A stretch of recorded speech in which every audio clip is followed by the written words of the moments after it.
cultivating Buddha, being cold hearted, cold and warm, perspectives, magic, realms, rooms, cleaning up and making a mess.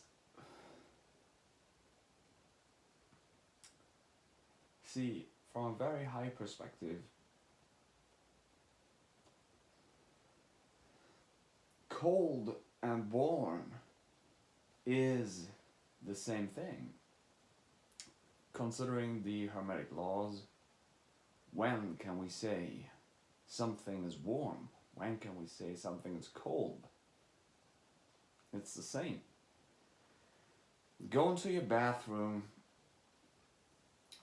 and then you have blue and red on the tap water, and you try to say something like, now it's hot, now it's cold. Well, you can condense it to a very tiny part and see it from that perspective, or you can stretch it out to the universe, to the galaxies, and see it from that perspective, right? And the further you go away from that, the more it seems like it's the same thing. And gets compressed then the further we go away from something to an essence, to a very tiny thing again. What's that essence? Might be inside.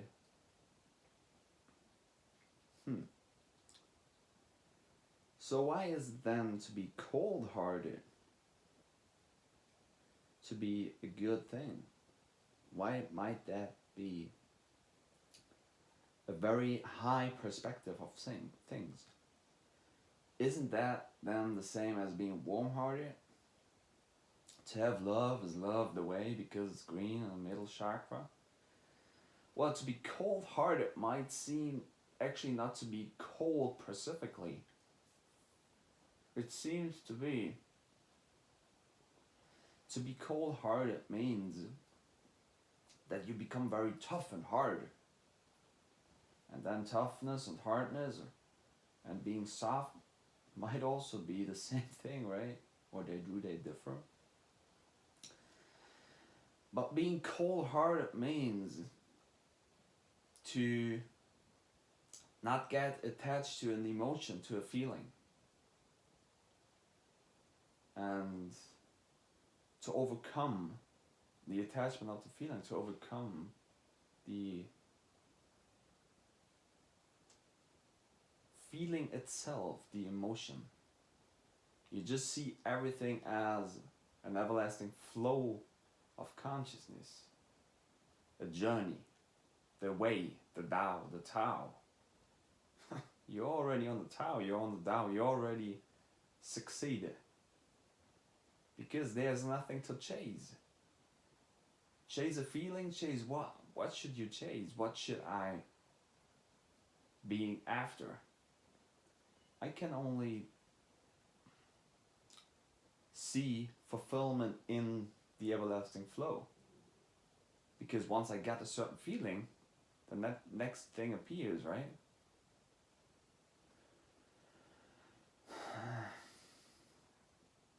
Then should I chase the next feeling? Should I chase down the rabbit? Should I chase the rabbit down the hole? The magician pulls the right rabbit out of the head, right? And the wizard tries to chase the rabbit. Where's the rabbit? You cannot get the rabbit because everything is rabbit holes. You see all these little dots?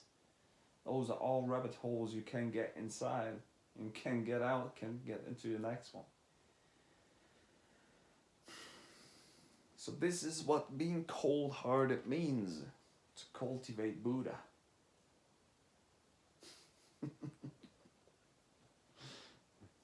There's nothing to chase. Sure, I can create moments, and this is why it's good to tidy up and to clean up or to make a mess, to see the creation. That might be a very intelligent thing to do. And realize it's synchronized with everything, and realize, hey, it's all an everlasting, self-created thing which might already exist in another realm simultaneously at the same place, because we have different energy bodies, and these energy bodies are in different realms, existing, coexisting at the same moment, at the same exact place, or maybe somewhere else, but probably on the same exact place. And to break through that barrier is to connect with these things, to connect with these bodies, and not to attach also to that feeling, right? To that skill. I'm not after that skill. If that thing appears, it appears. If it's gone, right? Left, zero, wholeness, being in one rabbit hole. And then you get into the next one and you realize, hey, might be a total different thing, might be the exact same thing. And that depends on a perspective.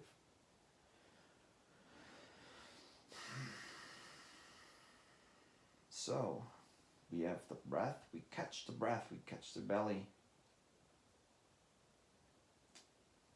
catch the spirit, and then the genie's out of the bottle. Yeah, so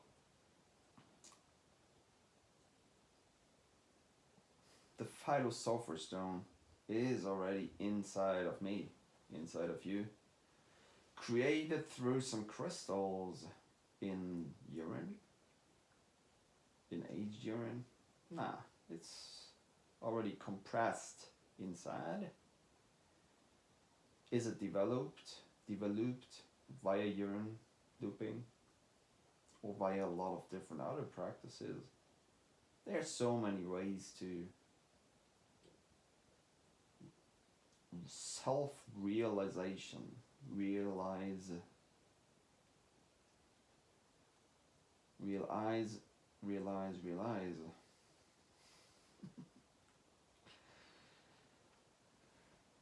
So the Buddhahood, cultivating the Buddhahood and the magic, realizing, hey, it's already been written down by myself and probably somewhere else. Now the plan just has to be unwrapped. The plan just has to be fulfilled. It has to be done. So what are things to resonate with universally? And not via like, you are in verses, I speak my verses, I create the universe. Not in this way, which is also true. But like universal truths, no matter where I would be or go or change form, to resonate with these values in different layers and different realms, rooms, or chemical consciousness fused, and even beyond any alchemy.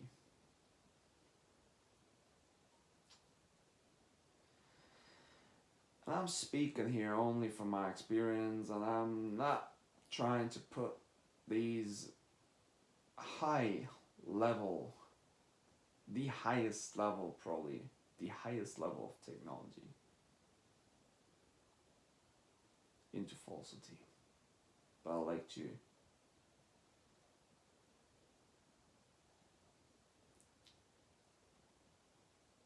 be aware and speak it into awareness of the consciousness. What is that? Falun Dafa, Falun Gong, Cultivating Buddha.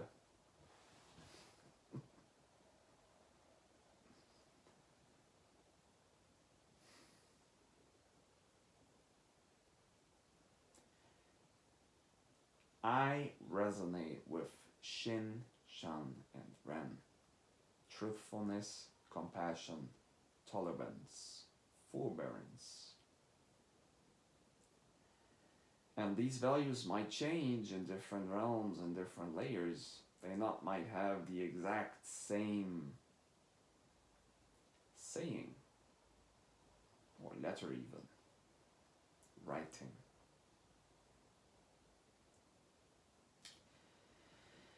But they might, on a cymatic level, I don't know, that's just philosophy about it, but they might philosophically seem resonate on a cymatic level at a very,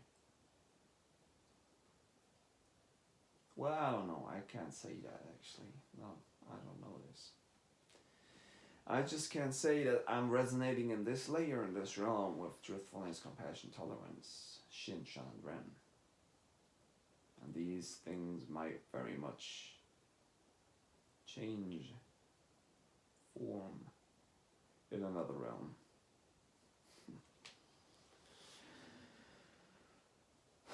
Still good enough about Falun Gong, Falun Dafa. The magical aspect of oneself is probably all already created somewhere, somewhen, somehow.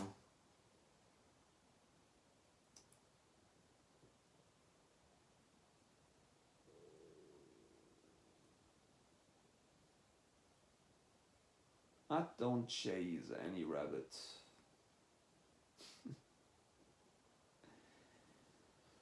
I become tough and hard and cold-hearted. Not to get that into a false aspect of being unemotional, but not attached to the emotion. I have to feel this way, I have to feel that way. Well, that feeling comes up, that feeling comes up, feeling will leave either way. Then the next feeling will come.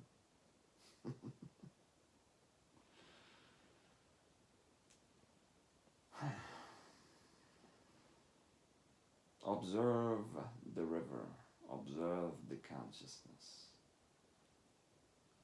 observe the realm. Truthfulness, compassion, and tolerance. Shin, Shan, and Ren.